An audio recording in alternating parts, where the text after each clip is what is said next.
Hey, you stay away from places like this. I was told this by Nick, a supervisor from the same company, just the other day. I had taken a paid leave for today, and he had already made a snide remark about it. Yet here we were, running into each other unexpectedly. The man standing next to him looked like he couldn't possibly lead a decent life. I wanted to run away. In desperation, I maintained minimal defense, but this only ended up infuriating the man even more. Behind me was my wife, looking anxious. We found ourselves in a dire predicament, but the situation took a drastic turn with the appearance of a certain woman. Later on, this incident would profoundly change the lives of Nick and the Mafia man. My name is Kevin. I am 38 years old, a regular office worker in a small to medium-sized company, and I hold the position of section head.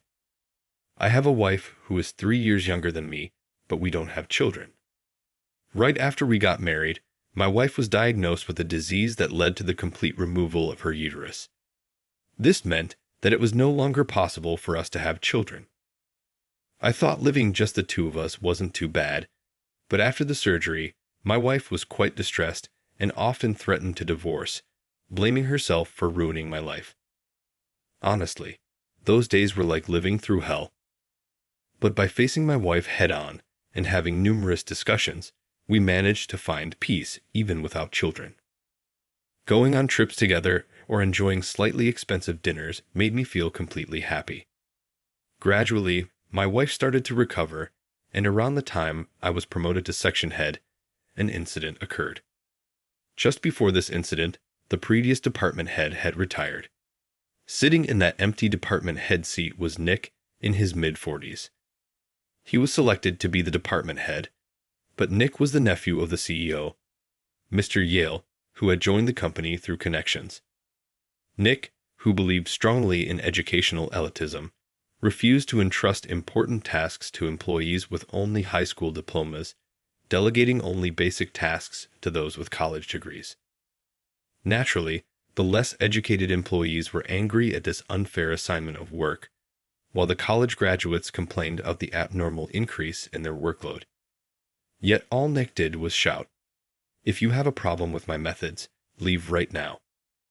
Remember, I am the nephew of Mr. Yale, and he showed no signs of listening. Since then, Nick began to decide everything based on educational attainment. When a high school graduate tried to attend an important meeting with a client, Nick would say, "You're pointless." A high school grad shouldn't be sticking their nose into this and arbitrarily make changes.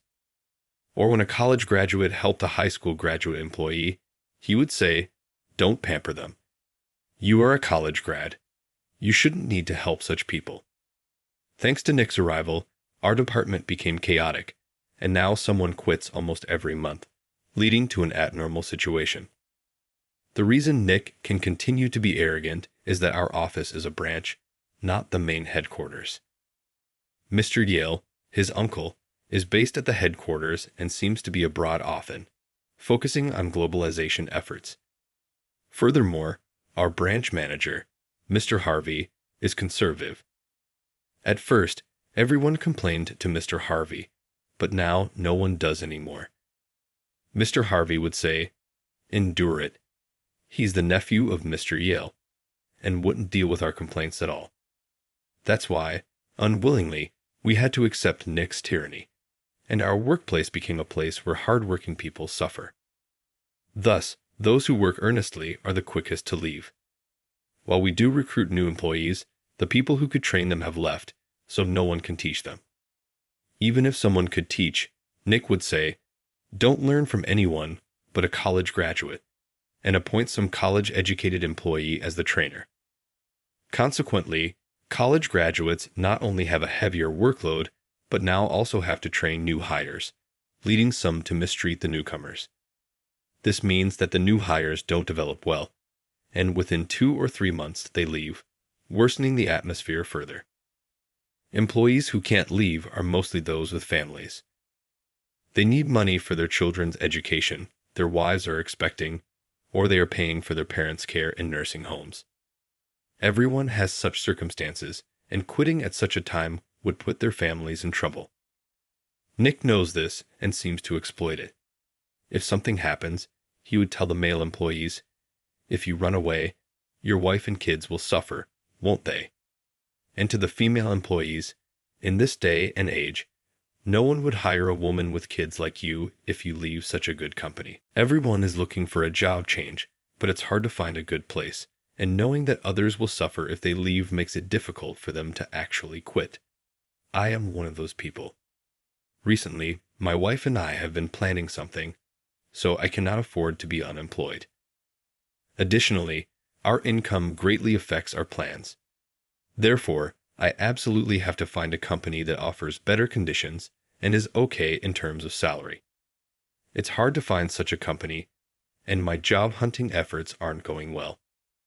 This method of Nick's, taking employees' families hostage, puts everyone under immense stress. Gradually, the branch's performance started to decline. Annoyed, Mr. Harvey forced us into unreasonable overtime and mandated work on holidays, creating a chaotic situation. I was living amidst the uncertainty. Perhaps due to such a lifestyle, my spirit was considerably drained. But then, unexpectedly, I received a call from someone. It was from my mother, who lives far away with my sister. "Mike's 3rd death anniversary is coming up, so come back home. And isn't Kate's birthday soon? She's always been so focused on the house and hasn't married, always staying single. Let's at least celebrate with just us." Though I had planned to return for my father's 3rd death anniversary, it was surprising that my mother wanted to celebrate Kate's birthday. In our family, the women are quite strong, and usually, my sister and my mother have been at the forefront of everything. I remember my father saying with a laugh that I couldn't hold a candle to the way my mother and my sister officially managed the house.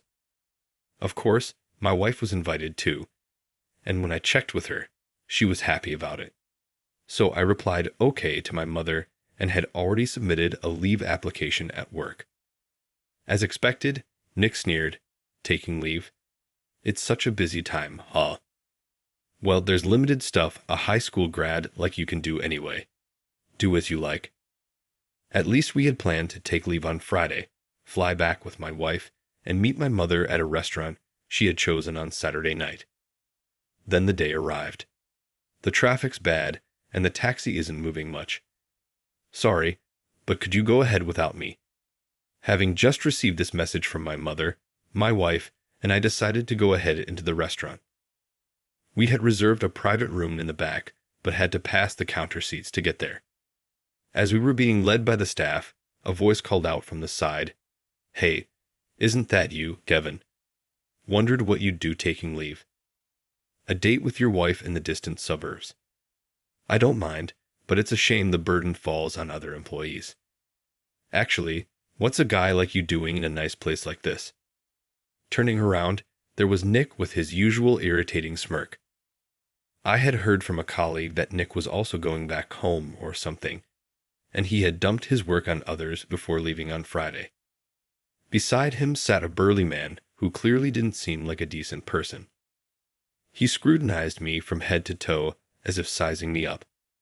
Feeling uncomfortable, I tried to pass by with a brief greeting, but Nick grabbed my arm to stop me. "Wait a minute. Since we're here, let me introduce you to this guy. This is my friend Tucker, and this is one of my subordinates, not much to show for himself, just a bottom feeder with only a high school diploma." Before I could say anything, Nick condescendingly introduced me. As Nick spoke, the Mafia-looking man named Tucker said, "Oh really? But you dress pretty nice. Looks like you have money, huh? Hey, since it's such a rare occasion, why don't you join us for a drink today? Of course, you're treating. Even though you look younger, well, age aside, you're paying anyway." Feeling a bad premonition, I instinctively protected my wife by standing in front of her. "I cannot do that. I have plans to dine with my family today," I refused. Tucker's face stiffened instantly. His irritation became apparent as he started fidgeting restlessly. Nick had a look of exasperation as if saying, "Just go along with it." I had no time to deal with these guys, so I turned on my heel to head to the private room. But an irritated Tucker said, "Wait," and continued, "Don't you see? I'm a Mafia collecting protection money around here. Do you understand what happens if you defy me? Is it okay if something happens to your wife behind you? Huh?" Tucker's gaze alone was intimidating enough to make one tremble, and for a moment my legs froze. My wife looked at me with concern and anxiety. I could simply give Tucker and Nick some money to resolve this for the safety of my wife, but it didn't feel right to yield to such tactics. I struggled to control a strong impulse and responded firmly, "No matter what, I will not comply with your demands." Just as I spoke, Tucker, seemingly reaching his limit, abruptly stood up from his chair. "What are you doing?" A commanding voice echoed through the small restaurant. Everyone's gaze shifted to the entrance, where a petite woman was standing.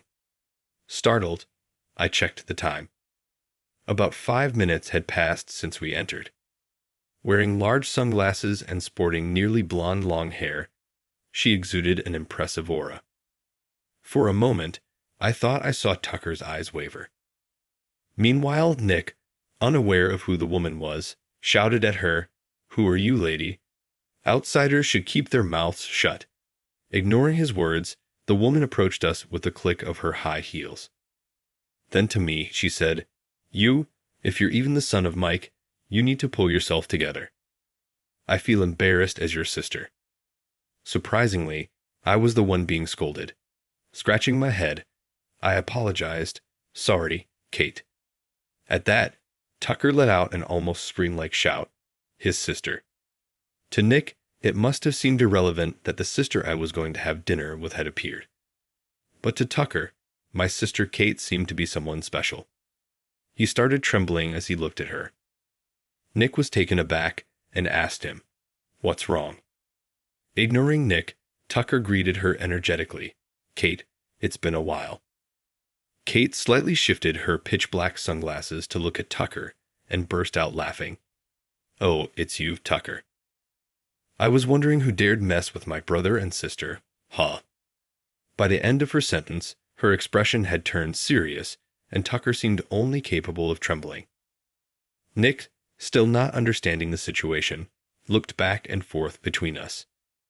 As Tucker desperately told him, "Nick, you better apologize.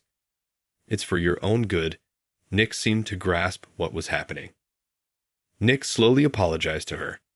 Sighing, she turned to Tucker and asked, "Who taught you to be a nuisance to others? Me or Mom? Surely not Dad, right?" Tucker shook his head vigorously, denying her words. Nick whispered to Tucker, "Who is this woman?" Eyes wide, Tucker corrected him, "How dare you say this woman? She's the underboss of our Mafia family." Realizing everything, Nick trembled as he uttered, "Even a woman and the underboss of a Mafia family?" This was a sensitive point for her. At Nick's words, her eyebrows twitched and her face contorted with displeasure. Though Tucker had been pale with fear before, now his face turned completely white. Indeed, as Tucker said, she is the underboss set to take over the top spot of a Mafia family. She is actually feared by the members. Typically, men dominate the top ranks of the Mafia, and many might have heard of the term gangster's wife. When our father was the head, our mother was that gangster's wife. But after his sudden death, she temporarily became the acting head. Of course, there were calls for me, the eldest son, to be the next head, but I stepped down. Marrying a civilian wife and not wanting to involve her were my main reasons, but I also believed I lacked the ability to lead a Mafia family. Despite some insistence on having a male head, it was Kate who silenced them with her capability. She has always been tough, with a strong sense of justice and a deep love for family. She might have been looked down upon for being a woman, as Nick said, but she brushed off those words and secured her position. She had faced many challenges, but they only made her mentally stronger, and she is now eager to relieve our mother of her burdens. Now, no one dares to belittle her as just a woman. Everyone knows she dislikes that term, and all members of our Mafia family agree that she is the rightful next boss. Tucker repeatedly begged for forgiveness from her, and Nick, having heard the conversation, realized she was no ordinary woman. For once, Nick's arrogance faded, and he trembled noticeably. Then, in contrast to my formidable sister, a carefree voice sounded, "Sorry I'm late." Oh, what's this? Needless to say, it was our mother. Tucker, regretting messing with me, looked at me with teary eyes. My mother quickly grasped the situation and turned to Tucker, asking, "Aren't you the boy from back then?" It seems quite tense here, but can you explain what's happening? Overwhelmed by my mother's commanding aura, Tucker kept apologizing. To a confused Nick, I explained, "As you can see, Tucker is a member of the Mafia family led by our mother, the current head, and my sister, the next head." Tanner stared at Kate and me, his teeth chattering. With a sigh, Kate suggested, "Let's not disturb the other customers here. Let's talk in the private room in the back." Tucker, looking utterly deflated, had no choice but to agree. Nick, having relied on Tucker's authority, clearly lacked the courage to challenge someone who even Tucker obediently followed. He replied in a voice as faint as a mosquito's and followed us timidly. We took our seats and ordered drinks. After hearing some of the situation from Kate, our mother spoke to Tucker in a low, grave tone. "How dare you disgrace our family's name in such a place? The worlds of the street and the Mafia are different. You should know better." The usual swagger drained from Tucker as he faced the stern reproach from our mother, the current head of our family. He was profusely apologetic. Next, my mother turned her attention to Nick, who was frozen in place, not moving an inch. Having no courage to fight against them, Nick looked down, sending me a look as if begging for help. I'm sure Nick also believed that I wouldn't come to his rescue, but he knew all too well that it was only now, after he had repeatedly been sarcastic towards me, that he found it convenient. Indeed, the way Nick looked at me seemed less hopeful and more like a faint glimmer of hope. In the worst case, he might be crushed by our family. If Mr. Yale ever found out about this, Nick could be demoted from his managerial position for colluding with the Mafia. As the saying goes, the eyes are the windows to the soul. Nick spoke volumes with his eyes alone. I sighed softly and spoke to my mother, who looked like she was about to explode in anger. It's partly my fault. I should have stood up for myself instead of backing down. Both Nick and Tucker looked stunned, as if they had never expected me to defend them, their faces showing a glimmer of hope. Kate then said to me, "Are you showing them mercy? From what I just heard, that person looked down on you just because you only finished high school and practically humiliated you in public. You're still going to forgive him?" Nick, at a loss for words, tightly closed his eyes. Tucker started to look visibly nervous. My mother remained silent, observing the situation. I slowly began to speak, sharing my thoughts. I don't like conflicts. You two should know this best. Don't resolve matters by force, but by dialogue. Wasn't that Dad's favorite saying? I may not be as strong as you and the others, but I can engage in dialogue. With that, I straightened my posture and looked Nick in the eye. Nick seemed momentarily confused, but then returned my gaze seriously. You were anxious, weren't you? Being the nephew of Mr. Yale, you feared not being taken seriously. And your focus on academic credentials stems from your own struggles to pass entrance exams for a prestigious university. While that's an achievement to be proud of, it doesn't mean that all employees who didn't go to college have given up or dropped out. Isn't society about understanding and respecting each other, helping one another? Nick had nothing to say in response. Instead, Tucker spoke up. I'm sorry. I was just bluffing.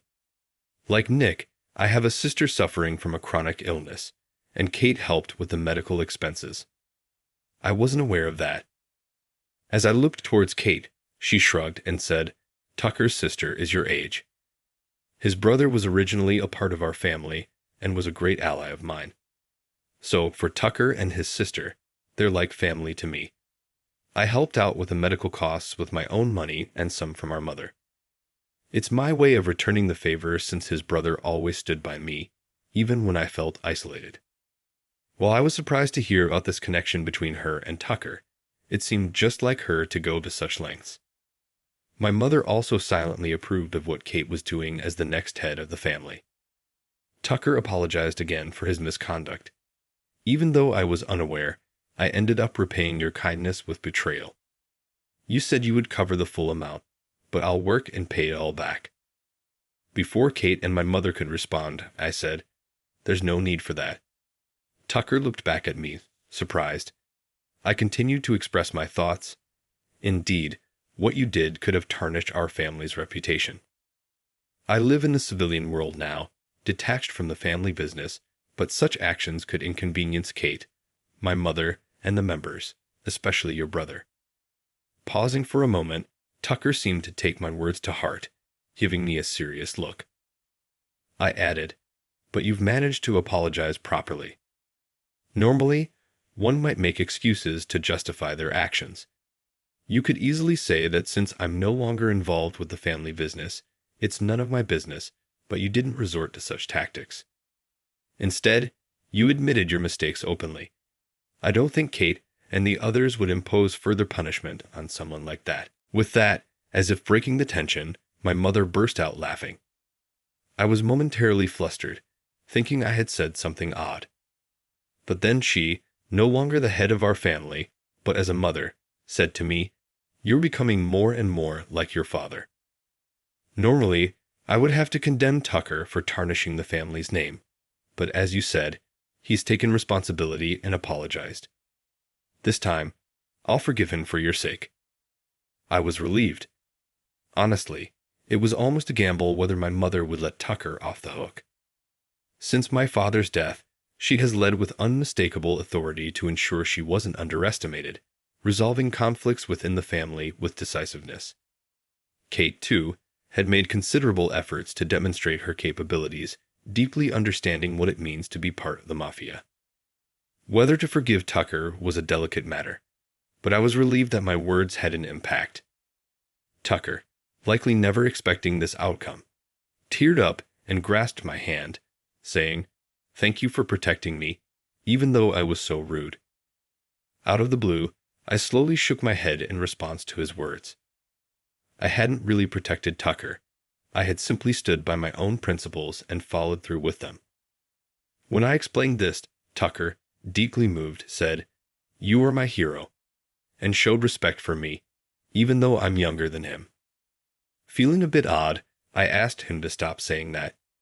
"Please don't say it like that. That's not really my style," I said hesitantly. Perhaps finding it amusing, Kate burst out laughing, dispelling the somber mood, and my mother suggested we toast with some beers that were just brought out. While looking apologetic, Tucker accepted a beer mug. However, Nick, who had been silent until then, politely declined and said, "I need to cool off outside. Tucker, stay here," before he stood up and left the restaurant. I debated whether to follow Nick, but finding no words to comfort him at the moment, I decided to let him be. Ultimately, with one more person, we went ahead and celebrated Kate's birthday as planned, enjoying a delightful meal together. Nick didn't return to the restaurant after that. Having completed my father's memorial service, I returned to the apartment where I live with my wife. When I went to work as usual the following Monday, something felt off. The office, which had been frantic lately, was unusually calm and settled today. I went to my desk and asked a colleague next to me what happened. Apparently, Nick had been transferred or something, and someone who came in temporarily this morning was now in charge.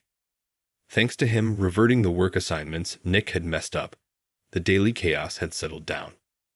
We, the high school graduate employees, had been idle for a while, so we started to regain our motivation. Meanwhile, the college graduate employees finally had some breathing room. 6 months after Nick suddenly disappeared, the department had returned to its previous calm state. One day, on my way home, I heard children's voices from the park and instinctively looked in that direction. There, in a suit, Nick was sitting on a bench. I hurried over and called out, "Nick." He turned around in surprise and smiled weakly. It was a surreal scene. Two middle-aged men sitting on a park bench, but I didn't mind and listened to Nick. "I've never met someone with a heart as clean as yours, and it made me feel ashamed of myself. Everything you said back then hit the nail on the head." I was panicking, resenting the high school grads for not having it as tough as me, just fueling my own competitiveness. That realization made it impossible for me to go back to the office. He accepted a cup of coffee I bought from a nearby convenience store. As he thanked me and drank it, Nick's profile looked somewhat lonely. Right after that incident, he confessed everything he had done to his uncle, Mr. Yale, and asked for a disciplinary leave of his own accord. Starting that Monday, Nick had taken voluntary leave and proceeded with his resignation without telling any of us. Apparently, he couldn't face us. He had been job hunting since then, but it wasn't going well. Realizing how much he had relied on connections for his job before joining our company, he had been living as a part-time worker, having quit a well-known company within a year despite graduating from a prestigious university. Unable to cope with the reality that there were always bigger fish, worried about such a nephew, Mr. Yale had given him a chance at our company. Lost for words, I hesitated. But then, Nick, in contrast to his earlier demeanor, smiled brightly and said, "I've realized just how flawed I am. I can't stay here. I've decided to apprentice under the owner of the restaurant where Tucker works. It's a fresh start, but this time I feel like I can pull it through." Surprised by his story, it turned out that Tucker had stopped his half-hearted involvement with the Mafia family and started working as a restaurant chef. That place was a restaurant his sister used to visit when she was healthy.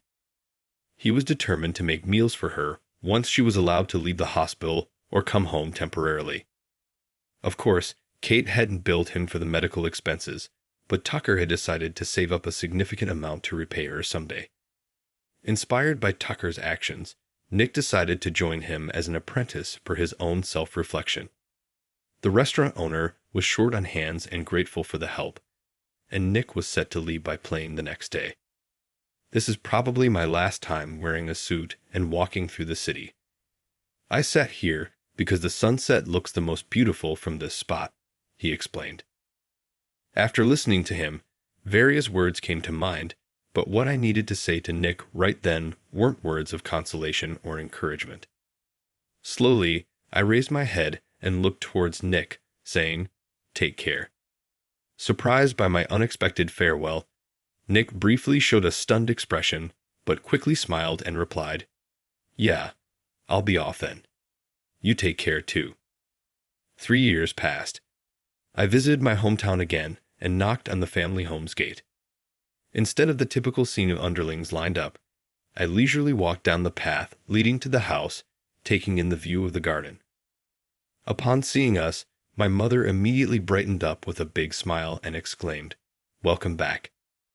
Then, without paying much attention to me, she immediately turned to my wife and said, "I know it's been tough, but please continue to support him." My wife responded with a smile and handed a precious baby she was carrying to my mother. Carefully cradling her, my mother looked at her peaceful sleeping face and said, "Hello there, Grandma's here." Yes, we had welcomed a new life into our family. Since my wife doesn't have a uterus, this child isn't our biological offspring. Although the child came to us through special adoption, she's already an important part of our family. We had been planning this special adoption for a long time. The screening was rigorous, and there were many couples waiting for a child, so it took over 3 years for our turn to come around. But having finally been able to welcome a child into our family, we brought her to my mother, who had been looking forward to this moment. In fact, the child's birth mother was from this area, which was one of the reasons we moved here after the adoption. It took a while for us to settle down, and for me to feel comfortable showing the child to my mother, but she was visibly overjoyed to meet her grandchild. My wife also gazed lovingly at our child.